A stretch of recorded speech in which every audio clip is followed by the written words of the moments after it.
everyone. Welcome. My name is Carlos, and this is my attempt to record and upload for a Wi Fi draft league. I do want to thank Jetman99. Any graphics that you guys see in this video or in future videos will have been provided by him. So, thank you. The name of my team is the Iowa Cubchoos. My in-game name is Malice, so that is the name that you guys will see me use in future videos. Now, this draft was a 12-man draft. We were fortunate enough to get the second pick. So, my first pick was pretty much right away, and then most of my picks after that I was able to pair together simply because there was only one person ahead of me. One thing that I did have to keep in mind though was the fact that I had to use the 20-minute timer, so I couldn't really draft a ton of bulky mons, which is hard for me just simply because I've always been more of a balanced player.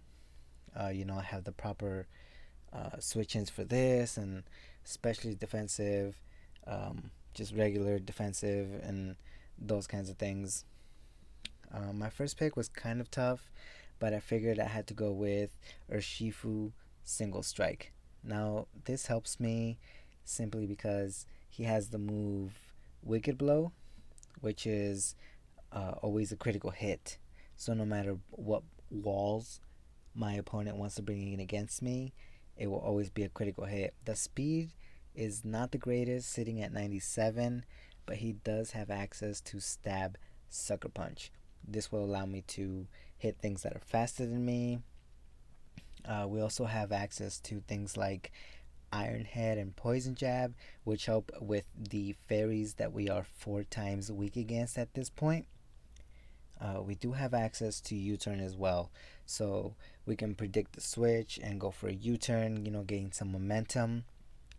I did, however, keep in mind the 4 times weakness to fairy in my first few picks, so that is why I picked up my next Pokemon, which is Rotom Heat. Now, Rotom Heat pairs well with the U-turn because we have Volt Switch, so now we can have a nice Volt Turn core. This generation Rotom Heat is actually pretty good because with the heavy duty boots we can switch into Stealth Rock, and with the ability Levitate we can also switch into the other hazards such as spikes, toxic spikes, and just defog that away.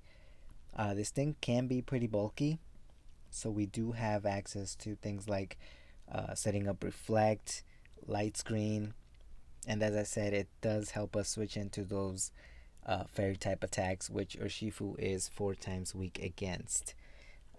In my next pick, I did try to sort of help Rotom Heat because I realized that there would be some mons drafted with the Mold Breaker ability that could hit us with super effective ground moves even though we have the Levitate. So that is why I picked up Slowbro. Now Slowbro can switch into those ground moves safely. It can also take a hit and then use teleport so that we can get in Urshifu. I was also kind of thinking ahead, just in case I didn't get the speed tiers that I wanted. I would be able to use Slowmons and set up a Trick Room. This also helps me with the fighting types, which Urshifu is also weak against. If they are faster than him, we can switch in. We can use Psychic, Psyshock, and Teleport is just amazing this generation. Again, speed, it was one of my main concerns, and it usually is in every draft. But Teleport was amazing because even if we're slow, we can take a hit, teleport, and switch out to something else. Keeping speed in mind, I did draft Galvantula. Now this gives me access to things like sticky webs. The speed is also 108, so now we're sort of breaking that 100 base speed, which is good for the rest of the team. Now this thing has compound eyes. It has access to things like energy balls, so regular switch switch-ins, like ground types, aren't exactly safe, which I thought was really nice. So this was mostly just speed control. Just to be honest, it was speed control. I felt like this could benefit my Urshifu or any other picks. Like I said, for whatever reason throughout this draft, I was really worried about speed. So this helped. It does double up on my electric types, but Galvantula takes neutral hits, and then we also have Slowbro and Whimsicott now. Whimsicott is not the bulkiest mon, but it can help take care of those ground type mons that Rotom Heat and Galvantula may not want to deal with. Um, Thanks to Prankster, this also gives us access to tailwind. So late game, we set up the tailwind. We can come in with or Shifu or one of my later picks and sort of just sweep or just clean up towards the end. Like I said, speed was really a major concern for me, just simply because it's something that I always worry about once I'm finished drafting, and I'm like, I don't really have great speed here. I have a lot of gaps here, so I felt like this would take some of that pressure off. Next, I did need a dragon pick, and some of the ones that I did want were taken, so I picked up Gudra. Now, this thing, again, with its ability GUI, it can help me lower Amon's speed. Again, speed is like a um, really in the forefront of my mind here, because some of the matches that you see come down to who has the faster mon in the end. It also has Sap Sipper, so we can pair that with Slowbro and come in on the grass type moves that Slowbro may not want to take. This thing has amazing bulk, 150 special defense. We can slap an assault vest on this and just switch into things for days. The move pool is amazing. We have both physical and special attacks. So this was just an overall great pick, and it's just a dragon type. So there's no secondary type that we have to worry about. Um, and again, speed. So here is Lycanroc Dusk with a 110 base speed, access to Excel Rock, which is a priority move. This does add another fighting weakness, but we do have Slowbro and Whimsicott to sort of cover for that.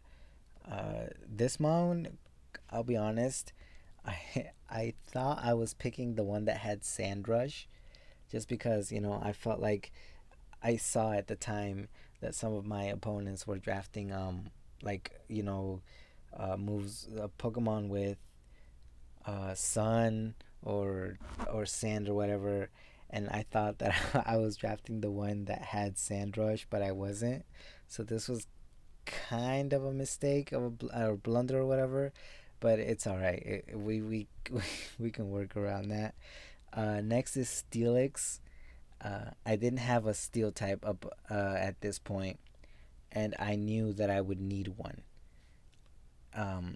So at this point, I still don't have an electric resist, and I don't have a steel type. Steelix filled both of these roles really well. Great defense. It gives me another stealth rocker. And I mean, I do have Lycanroc Dusk, but that doesn't really want to set up rocks. So Steelix was the pick.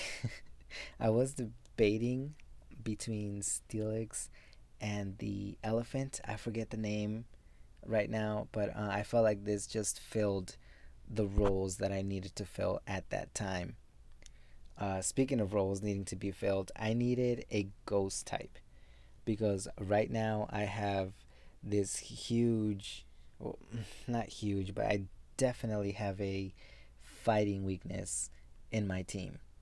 So I picked up Poltergeist as my ghost mon and resistance. This is also my spin blocker because I didn't have one at this point.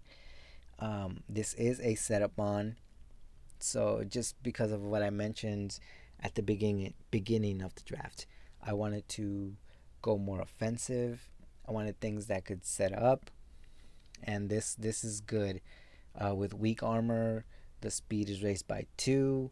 We do lose on the defense side, but hopefully we can work around that. Make it, maybe give it a white herb or what have you. Set up with shell smash and just sweep.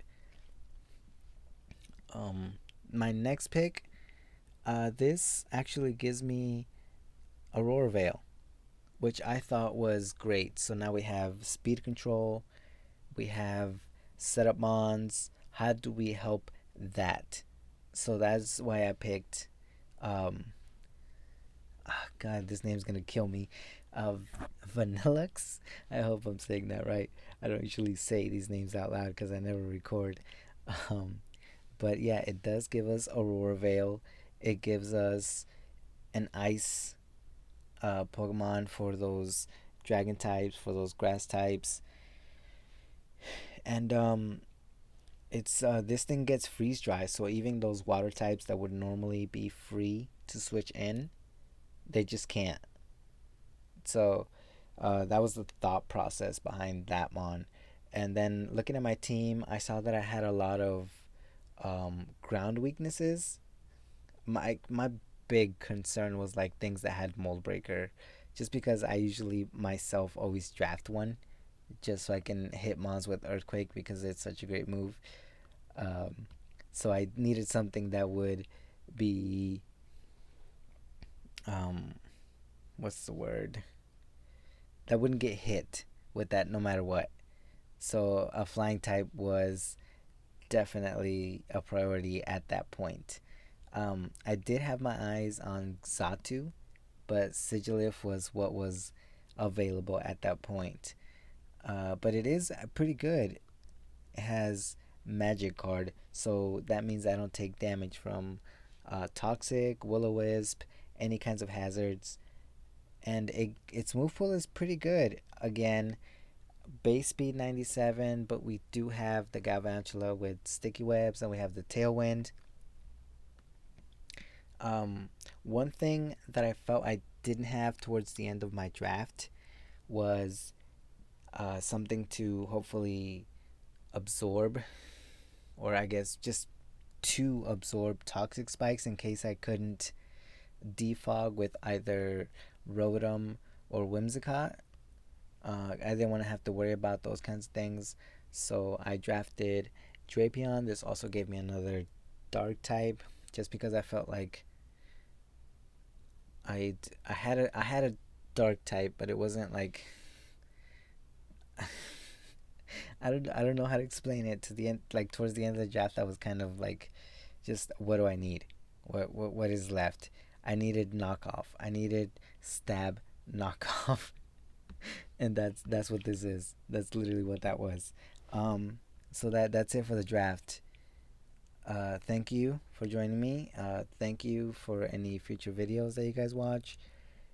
I hope that throughout this process I can improve and maybe not stumble my words or things like that.